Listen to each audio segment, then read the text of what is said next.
May bago na namang Russian vlogger na ipade-deport ang Pilipinas. Sa content kasi niya, nagbanta siyang magpapakalat ng HIV sa mga Pinoy. Nasa frontline ng balitang yan, si Ian Suyu. Hello, my fellow Filipinos. It's me, Bas Montiro. I'm here to spread HIV. Siya ang bagong Russian rage baiter vlogger na si Nikita Chekhov, 21 years old. Sa video, nagbabanta siyang magpapakalat ng Human Immunodeficiency Virus o HIV habang nasa Taguig. Dahil nakakabahala yan, ipinost na rin siya ng isang netizen bilang babala sa makakakita kay Chekhov.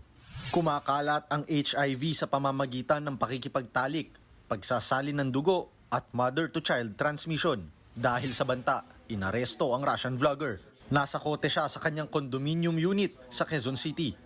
Napag-alamang January 15 dumating sa Pilipinas si Chekhov.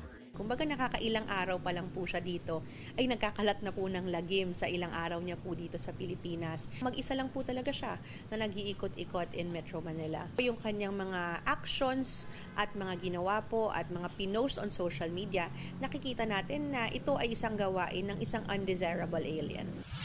Kanina, iniharap ng PNP at Department of Interior and Local Government o DILG sa media ang naturang vlogger. Ayon kay Secretary John Vic Remulla, agad nilang ipinates si Chekhov. Para sa kaalaman na lahat ay nung sa kanyang pagka-aresto ay tinest po siya. Negative po siya sa HIV, negative po sa lahat ng STD. In other words, nagpapasikat lang, ginagamit ng mga Pilipino. Hindi lang siya sabi niya ang pagkakalat niya ang kanyang sakit na HIV, minumura pa ang lahat ng Pilipino. Ayan ang nakakapikon. Lumalabas na for rage baiting lang ang content ng vlogger, for the views at likes.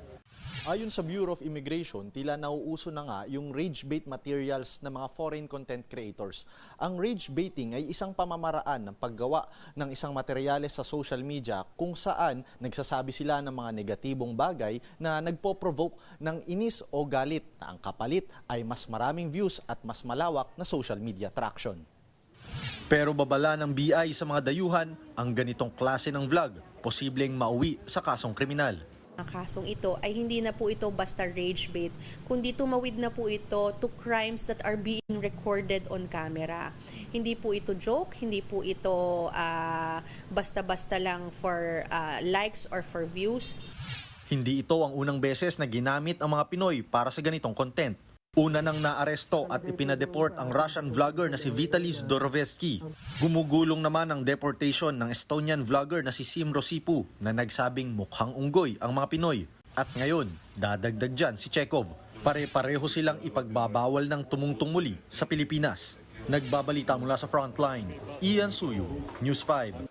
Mga kapatid, Cheryl Cosing po. Maging maalam at may pakialam sa mga napapanahong issue at headlines. Mag-follow at mag-subscribe na sa social media pages ng News 5.